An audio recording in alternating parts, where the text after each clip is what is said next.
செய்திகள். தியாகராஜ சுவாமி கோவிலில் ஆழி தேரோட்டம் ஏப்ரல் 7ஆம் தேதி நடைபெற உள்ளது. இறக்குமதி செய்யப்படும் பொருட்களுக்கு 20% வரி விதிக்கப்படும் என்று அறிவித்திருப்பதால் சாம்சங் உள்ளிட்ட பல்வேறு ஸ்மார்ட் போன் நிறுவனங்கள் சீனாவிலிருந்து தங்களுடைய உற்பத்தியை இந்தியாவிற்கு இடமாற்றம் செய்ய திட்டமிட்டுள்ளதாக தகவல் வெளியாகியுள்ளது. நாடாளுமன்றத்தில் தமிழ்நாட்டின் விகிதாச்சாரம் 7.2% என்ற எண்ணிக்கையில் எந்த மாற்றமும் இருக்கக்கூடாது என்று முதலமைச்சர் மு.க.ஸ்டாலின் அவர்கள் தலைமையிலான அனைத்துக் கட்சி கூட்டத்தில் தலைவர்கள் வலியுறுத்தியுள்ளனர். இந்திய பொருளாதார வளர்ச்சியின் முதுகெலும்பாக குறு சிறு தொழில்துறை செயல்படுகிறது என்று பிரதமர் நரேந்திர மோடி அவர்கள் தெரிவித்துள்ளார். சென்னையில் உள்ள சிக்னல்களில் பசுமை பந்தல்கள் அமைக்கப்படும் என்று சென்னை மாநகராட்சி அறிவித்துள்ளது. இந்து சமய அறநிலையத்துறை சார்பில் செயல்படுத்தப்படும் கட்டணமில்லா அறுபடை வீடு ஆன்மீக பயணத்தின் மூலம் 2024-25ஆம் நிதியாண்டில் அரசு நிதியில் 2022 மூத்த குடிமக்கள் பயன்பெற்றுள்ளனர் என்று தெரிவிக்கப்பட்டுள்ளது. பக்தர்கள் வசதிக்காக கும்பமேளா நீரை மாநிலம் முழுவதும் கொண்டு செல்ல உத்தரப்பிரதேச அரசு உத்தரவிட்டுள்ள நிலையில் குடியிருப்பு பகுதிகளுக்கு விநியோகம் செய்ய ஏற்பாடு செய்யப்பட்டுள்ளது.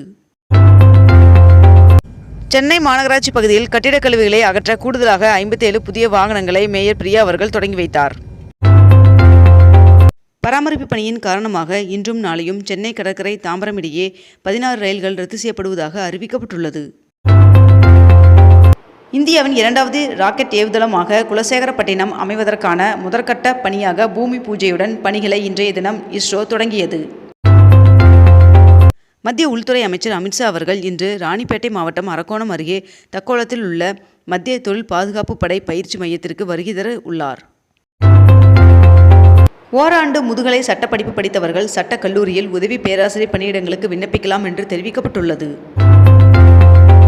சென்னை மெரினாவில் வாகன சோதனையில் உரிய ஆவணங்கள் இல்லாமல் காரில் எடுத்து சென்ற 28 கிலோ தங்கம் போலீசாரால் பறிமுதல் செய்யப்பட்டது. முதலமைச்சர் மு.க.ஸ்டாலின் அவர்களின் தலைமையில் நேற்று அனைத்துக் கட்சி கூட்டம் தொடங்கி நடைபெற்றது. நடப்பாண்டில் விளையாட்டு மேம்பாட்டுத்துறை சார்பில் 25 மினி ஸ்டேடியங்கள் அமைப்பது குறித்த அறிவிப்பு விரைவில் வெளியிடப்படும் என்று துணை முதல்வர் உதயநிதி ஸ்டாலின் அவர்கள் தெரிவித்துள்ளார். 22 கேரட் ஆபண தங்கத்தின் விலை சவரனுக்கு 440 ரூபாய் அதிகரித்து ஒரு சவரன் 64,520 ரூபாய்க்கு விற்பனையாகிறது. அதேபோல் 1 கிராம் வெள்ளியின் விலை 107 ரூபாய்க்கு விற்பனை செய்யப்பட்டு வருகிறது. வேளாண் நிதிநிலை அறிக்கையில் சேர்க்கப்பட வேண்டிய அம்சங்கள் திட்டங்கள் குறித்து பொதுமக்கள் கருத்துக்களை உழவர் செயலி மற்றும் மின்னஞ்சல் மூலம் தெரிவிக்கலாம் என்று தமிழ்நாடு அரசு தெரிவித்துள்ளது. பண்டாரா என்ற பெயரில் குஜராத் ஜாம் நகரில் அமைக்கப்பட்டுள்ள வனவிலங்குகள் மீட்பு மறுவாழ்வு மற்றும் பாதுகாப்பு மையத்தை பிரதமர் நரேந்திர மோடி அவர்கள் தொடங்கி வைத்துள்ளார். மும்மொழி கொள்கையை வலியுறுத்தி தமிழக பாஜக மாநில தலைவர் அண்ணாமலை அவர்கள் 1 கோடி கையெழுத்து திட்டத்தை நேற்று தொடங்கி வைத்தார். தங்கச்சி மடத்தில் கடந்த 5 நாட்களாக நடைபெற்று வந்த மீனவர்களின் போராட்டம் தற்காலிகமாக வாபஸ் பெறப்பட்டுள்ளது. வாராந்திர இறுதி நாட்களை முன்னிட்டு தமிழக அரசு போக்குவரத்து கழகம் மூலம் சிறப்பு பேருந்துகள் இயக்கப்பட உள்ளதாக தெரிவிக்கப்பட்டுள்ளது. இணையதளத்தில் யூடியூப் சேனலை பயன்படுத்தி உங்கள் தயாரிப்புகளை சந்தைப்படுத்தல் குறித்து பயிற்சி இன்று முதல் வருகின்ற 7ஆம் தேதி வரை தொழில் முனைவோர் மேம்பாட்டு வளாகத்தில் நடைபெற உள்ளதாக தெரிவிக்கப்பட்டுள்ளது. புதிதாக கட்டப்பட்டுள்ள முதலமைச்சர் சிறு விளையாட்டரங்களை துணை முதல்வர் உதயநிதி ஸ்டாலின் அவர்கள் திறந்து வைத்துள்ளார். முதல்வர் மருந்தகம் திட்டத்தில் 8 நாட்களில் 27 லட்சம் ரூபாய்க்கு மேல் மருந்துகள் விற்பனை செய்யப்பட்டுள்ளதாகவும் 50,053 பேர் பயனடைந்துள்ளதாகவும் தமிழ்நாடு அரசு தகவல் தெரிவித்துள்ளது.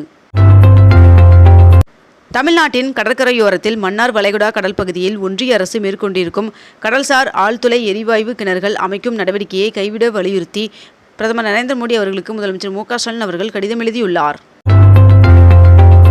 திருவண்ணாமலை அண்ணாமலையார் சுவாமி கோவிலில் தை மாத பௌர்ணமி உண்டியல் காணிக்கையாக 3,52 லட்சம் ரூபாயும் 229 கிராம் தங்கமும் கிடைக்கப்பட்டுள்ளதாக தகவல் தெரிவிக்கப்பட்டுள்ளது.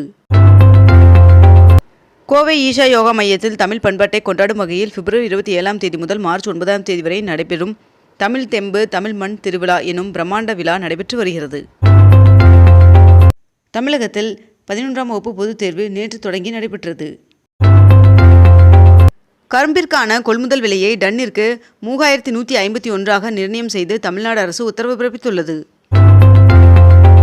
தமிழ்நாடு அரசு போக்குவரத்து கழகம் சேலம் கோட்டம் சார்பில் புதிய வழித்தட பேருந்து சேவையை சுற்றுலாத்துறை அமைச்சர் ராஜேந்திரன் அவர்கள் தொடங்கி வைத்தார். திருச்செந்தூர் முருகன் சுவாமி கோவிலில் மாசி திருவிழா தொடங்கியுள்ள நிலையில் 12ஆம் தேதி தேரோட்டம் நடைபெற உள்ளது. இந்திய கைவினை கவுன்சில் நடத்தும் தறி என்ற கைத்தறி புடவை கண்காட்சி வருகின்ற 7 மற்றும் 8ஆம் தேதி சென்னையில் நடைபெற உள்ளது. சென்னையில் உள்ள நீர்நிலைகளின் நச்சுத்தன்மை இருப்பதாக வெளியான தகவலில் உண்மை இல்லை என்றும் நீர்நிலைகள் பாதுகாப்பாக உள்ளது என்றும் மாசு கட்டுப்பாட்டு வாரிய ஆய்வறிக்கையில் தெரிவிக்கப்பட்டுள்ளது. வரலாற்றில் இல்லாத ஒன்றை இருப்பதாக புகுத்துவதே தேசிய கல்விக் கொள்கையின் நோக்கம் என்று தமிழக காங்கிரஸ் கமிட்டி தலைவர் செல்வ பெருந்தகை அவர்கள் தெரிவித்துள்ளார். முதலமைச்சர் மு.க.ஸ்டாலின் அவர்கள் நாகப்பட்டினத்தில் 423 கோடியில் முடிவுற்ற திட்டப்பணிகளை தொடங்கி வைத்துள்ளார். உலக வனவிலங்கு தினத்தை முன்னிட்டு குஜராத்தில் உள்ள கீர் தேசிய பூங்காவை பிரதமர் நரேந்திர மோடி அவர்கள் பார்வையிட்டார். வெப்பத்தை தணிக்க சென்னையில் சிக்னல்களில் ஓரிரு நாட்களில் பசுமை பந்தல் அமைக்க மாநகராட்சி முடிவு செய்துள்ளது. தமிழக வெற்றிக் கழகத்தின் சார்பில் இஃப்தார் நோன்பு திறக்கும் நிகழ்ச்சி வருகின்ற 7ஆம் தேதி மாலை சென்னை ராயப்பேட்டை OMCA அரங்கில் நடைபெற உள்ளது.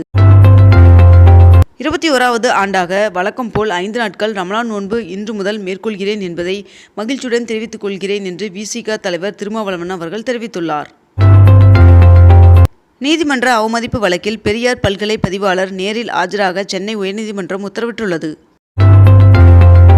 தமிழ்நாட்டில் நேற்று முதல் 12ஆம் வகுப்பு பொதுத் தேர்வு தொடங்கியது. இந்நிலையில் நேற்று ஒரு நாள் மட்டும் 11,430 பேர் தேர்வு எழுதவில்லை என்று அரசு தேர்வுகள் இயக்கம் தகவல் தெரிவித்துள்ளது. கொளத்தூரில் வடசென்னை வளர்ச்சி திட்ட பணிகளின் முன்னேற்றம் குறித்து அமைச்சர் சேகர்பாபு அவர்கள் ஆய்வு மேற்கொண்டார். தமிழ்நாடு நகர்ப்புற வாழ்விட மேம்பாட்டு வாரியத்தால் வழங்கப்பட்ட மனைகளுக்கு இதுவரை கிரயப்பத்திரம் பெறாமல் உள்ள 12,495 மனைகளுக்கு ஒவ்வொரு மனையாக ஆய்வு செய்ய 50 சமுதாய பங்கேற்பு உதவியாளர்கள் நியமிக்கப்பட்டுள்ளனர். விக்கிரவாண்டி சார் பதிவாளர் அலுவலகத்தில் விழுப்புரம் லஞ்ச ஒழிப்புத்துறையினர் 1 மணி நேரத்திற்கு மேலாக சோதனை மேற்கொண்டனர்.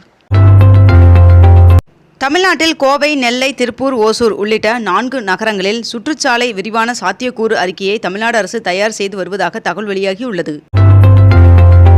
தமிழ்நாடு மற்றும் ஆந்திராவில் டெஸ்லா நிறுவனம் மின்சார கார் தொழிற்சாலையை அமைக்க உள்ளதாக தகவல் வெளியாகியுள்ளது. நாகையில் 82 கோடி ரூபாய் மதிப்பிலான 206 புதிய திட்டங்களுக்கு முதலமைச்சர் மு.க.ஸ்டாலின் அவர்கள் அடிக்கல் நாட்டினார். மேலும் 38,000 பயனாளிகளுக்கு 200 கோடி ரூபாய் மதிப்பிலான நலத்திட்ட உதவிகளையும் வழங்கினார். தமிழகத்தில் பொங்கல் வேஷ்டி சேலைகள் இதுவரை வாங்காதவர்கள் மார்ச் 31ஆம் தேதி வரை ரேஷன் கடைக்கு சென்று பெற்றுக்கொள்ளலாம் என்று தெரிவிக்கப்பட்டுள்ளது. தமிழ்நாட்டில் அதிகபட்ச வெப்பநிலை 2 முதல் 3 டிகிரி செல்சியஸ் வரை அதிகரிக்கக்கூடும் என்று வானிலை மையம் தகவல் தெரிவித்துள்ளது. பாஜக ஆட்சியில் கடந்த 10 ஆண்டு காலத்தில் இலங்கை கடற்படையால் 3656 மீனவர்கள் கைது செய்யப்பட்டுள்ளதாக முதலமைச்சர் மு.க.ஸ்டாலின் அவர்கள் தகவல் தெரிவித்துள்ளார். இத்துடன் இன்றைய தலைப்புச் செய்திகள் நிறைவடைகின்றன. மேலும் இதுபோன்ற அண்மை தகவல்களை உடனுக்குடன் தெரிந்து கொள்ள அக்னிபூ சேனலை சப்ஸ்கிரைப் செய்து கொண்டு தொடர்ந்து இணைந்திருங்கள். நன்றி, வணக்கம்.